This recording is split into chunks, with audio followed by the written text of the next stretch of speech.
Assalamualaikum warahmatullahi wabarakatuh. Hello everyone, let me introduce myself. My name is SEPTI NURUL AINI from 5th semester. In this presentation, I want to explain 5 lessons about ESP. Okay, lesson 1.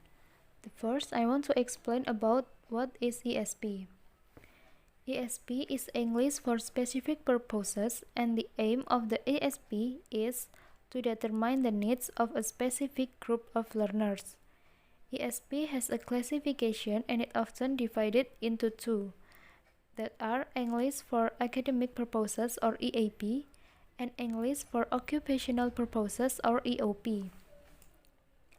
The example of EAP are English for academic purposes medical students and English for academic legal purposes. And then the example of EOP is English for engineers of a certain firm, and English for business, and also English for medical purposes, doctors, practitioners. And the second, I want to explain about ESP characteristic. From absolute side are 1. Must be designed for learners' need. 2. Must be related to the discipline it serves in terms of methodology. 3. It is language course and must be taught by language teacher. And then from variable side are 1. Related to specific discipline. 2. It is usually designed for adult learners. And 3.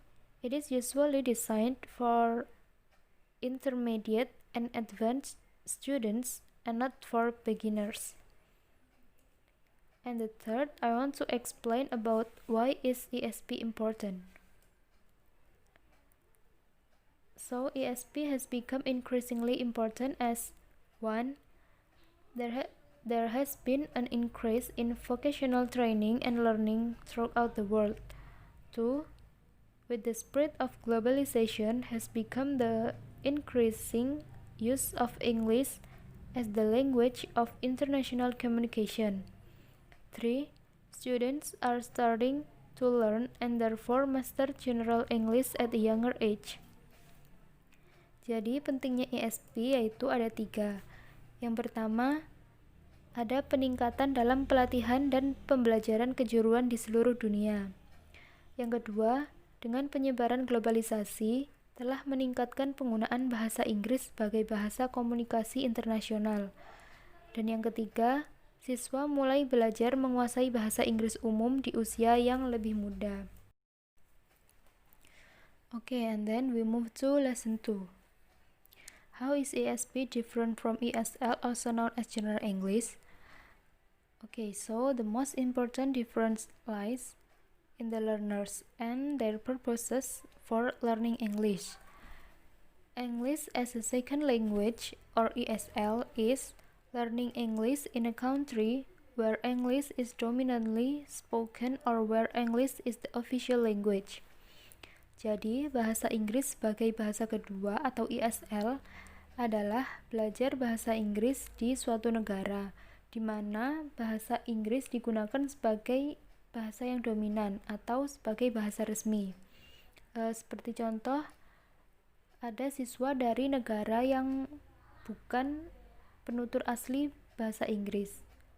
Lalu dia datang ke negara Amerika atau Kanada untuk waktu yang cukup lama dan belajar bahasa Inggris sebagai bahasa kedua.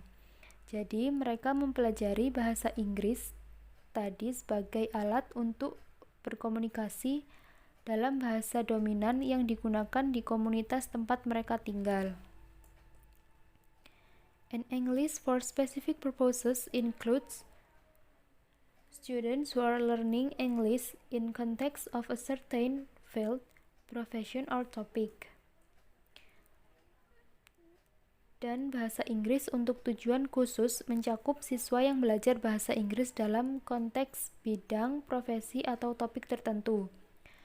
Seperti contoh, ketika misalkan saya mengajar bahasa Inggris hukum di Cina, Saya mengajar bahasa Inggris tersebut dalam konteks hukum. Lalu para siswa belajar bahasa Inggris sebagai persiapan untuk belajar hukum melalui universitas di Amerika, di mana semua profesornya adalah penutur asli bahasa Inggris. Dan ada beberapa hal yang digunakan ISP dalam menilai kebutuhan dan mengintegrasikan motivasi, materi pelajaran, serta konten untuk pengajaran keterampilan yang relevan. 1. The responsibility of the teacher atau tanggung jawab guru. Jadi guru harus mengenali keterampilan mengajar yang disesuaikan dengan pengajaran bahasa Inggris untuk tujuan yang khusus. Guru juga harus berperan banyak dalam mengatur sebuah kursus bahasa Inggris, menetapkan tujuan pembelajaran, membangun lingkungan belajar yang positif di kelas, dan mengevaluasi kemajuan siswa. 2. Organizing courses atau mengorganisir materi pelajaran. Tugas utama seorang guru adalah memilih, merancang, dan mengatur materi pembelajaran, lalu mendukung siswa dalam upaya mereka dan memberi mereka umpan balik tentang kemajuan mereka. 3. Setting goals and objectives atau menetapkan tujuan dan sasaran. Guru mengatur kondisi pembelajaran di kelas dan menetapkan tujuan jangka panjang serta tujuan jangka pendek untuk pencapaian siswa tersebut. Guru juga memperhitungkan potensi siswa dalam situasi pembelajaran. 4. Creating a learning environment atau menciptakan lingkungan belajar. Guru harus menciptakan suasana kelas bahasa yang mendukung siswa. Peserta didik juga harus percaya diri dalam berkomunikasi. Dan kita sebagai guru memiliki tanggung jawab untuk membantu membangun rasa percaya diri peserta didik kita. 5. Evaluating students atau mengevaluasi siswa. Guru membantu siswa mengidentifikasi masalah pembelajaran bahasa mereka dan menemukan solusi bagi mereka, serta menemukan keterampilan yang perlu mereka fokuskan. 6. The responsibility of the students atau tanggung jawab siswa. Siswa juga mempunyai tanggung jawab, yaitu bertugas mengembangkan keterampilan bahasa Inggris untuk mencerminkan pengetahuan dan keterampilan bahasa asli mereka. 7. Interest for learning atau minat belajar. Dalam pandangan ini, ISP adalah sarana yang ampuh untuk mendapatkan peluang seperti siswa akan memperoleh bahasa Inggris saat mereka mengerjakan materi yang mereka anggap menarik dan relevan, serta dapat mereka gunakan dalam pekerjaan yang profesional atau studi yang lebih lanjut. Semakin banyak pelajar memperhatikan arti dari bahasa yang mereka dengar atau mereka baca, maka semakin banyak pula peluang mereka untuk berhasil. 8. Subject content knowledge atau pengetahuan isi subjek. Pengetahuan tentang bidang subjek memungkinkan siswa untuk mengidentifikasi konteks nyata untuk kosakata dan struktur kelas ISP. Dengan demikian, pembelajar dapat memanfaatkan apa yang telah mereka ketahui tentang materi pelajaran untuk belajar bahasa Inggris. 9. Learning strategies atau belajar strategi. Orang yang terpelajar terus mempelajari perilaku bahasa baru dalam bahasa asli mereka, karena pembelajaran bahasa berlanjut secara alami sepanjang hidup kita. Jadi mereka terus mengembangkan kosakata, menjadi lebih fasih di bidangnya, dan menyesuaikan perilaku linguistik mereka dengan situasi atau peran baru. And next we move to lesson 3. ESP course at Technical Secondary Vocational School for Construction and Building Trade students. There is about ESP course in Technical Secondary School to construct the trade students. The first discusses the meaning of ESP and then tells about its characteristic. It discusses the role of English as a trade and finance language globally and then further narrates the various steps that are being taken by various countries' governments to promote English for specific purposes programs for its workforce. It reflects that this government understand the importance of introducing ESP courses at secondary level so that their people can comfortably choose the vocational field of their own choice. Jadi di bab 3 ini berisi tentang kursus ESP di sekolah menengah teknik yang bertujuan untuk membangun siswa perdagangan. Yang pertama membahas pengertian ESP dan kemudian menceritakan tentang karakteristiknya. Ini berarti membahas peran bahasa Inggris sebagai bahasa perdagangan dan keuangan secara global dan kemudian menceritakan lebih lanjut berbagai langkah yang diambil oleh pemerintah dari berbagai negara untuk mempromosikan program bahasa Inggris sebagai tujuan khusus bagi tenaga kerjanya. Hal tersebut mencerminkan bahwa pemerintah tersebut memahami pentingnya pengenalan kursus ESP di tingkat menengah agar masyarakatnya dapat nyaman memilih bidang vokasi pilihan mereka sendiri. And next, lesson 4. Vocabulary teaching at the Vocational Secondary School of Furniture Industry. English has become the language of the multicultural world and plays a key role in human lives. At present, it is considered to be an inevitable part of general and specific education for people all over the world. People need English for different purposes: to deal with the foreign business partner in their jobs, or to know it for their studies, or to travel abroad to meet other cultures or on holidays. English has become not only an international language but also a global language. Moreover, one of the most important impacts of globalization is the broader opportunity to live and work abroad. Jadi bahasa Inggris telah menjadi bahasa dunia yang multikultural dan memainkan peran dalam kehidupan manusia. Saat ini, pendidikan dianggap sebagai bagian yang tak terhindarkan dari pendidikan umum dan khusus bagi orang-orang di seluruh dunia. Orang membutuhkan bahasa Inggris untuk tujuan yang berbeda-beda. Ada yang untuk berurusan dengan mitra bisnis asing dalam pekerjaan mereka. Ada yang untuk mengetahui studi mereka. Ada juga yang hanya untuk berpergian ke luar negeri untuk bertemu budaya lain saat mereka liburan. Bahasa Inggris tidak hanya menjadi bahasa internasional, tetapi juga bahasa global.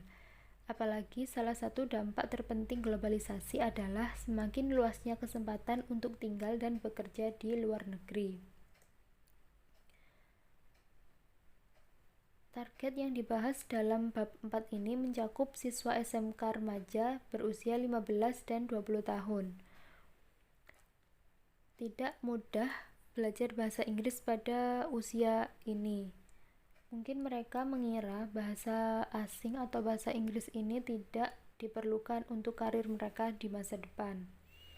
Jadi mereka sering berargumen bahwa mereka tidak perlu menggunakan apalagi belajar bahasa Inggris. Selain itu, terdapat juga kekurangan buku teks atau buku pegangan bahasa Inggris untuk sekolah kejuruan atau sekolah SMK.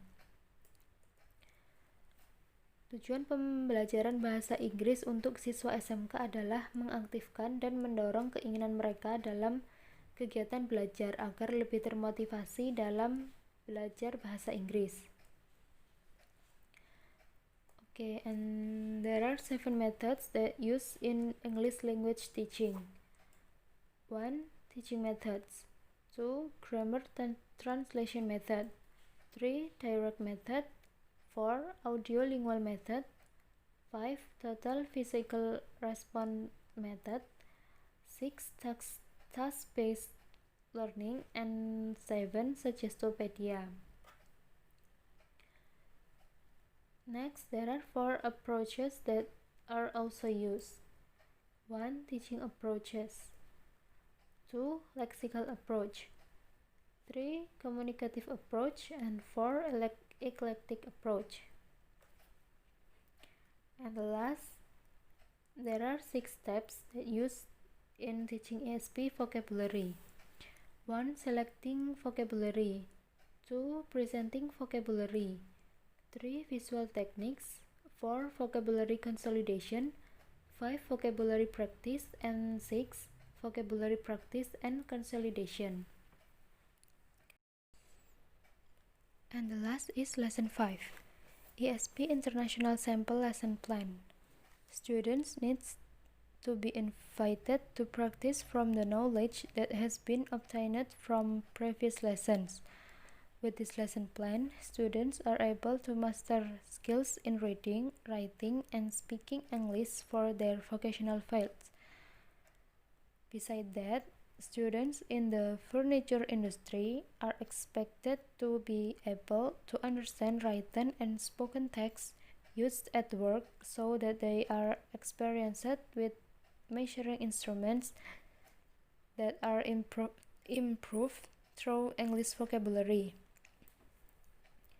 Pada lesson ini, siswa perlu diajak untuk melakukan praktek dari pengetahuan yang sudah didapat di lesson sebelumnya. Dengan adanya rencana pelajaran ini, siswa diharapkan mampu menguasai keterampilan dalam membaca, menulis, dan berbicara bahasa Inggris untuk bidang vokasinya, yakni industri furnitur.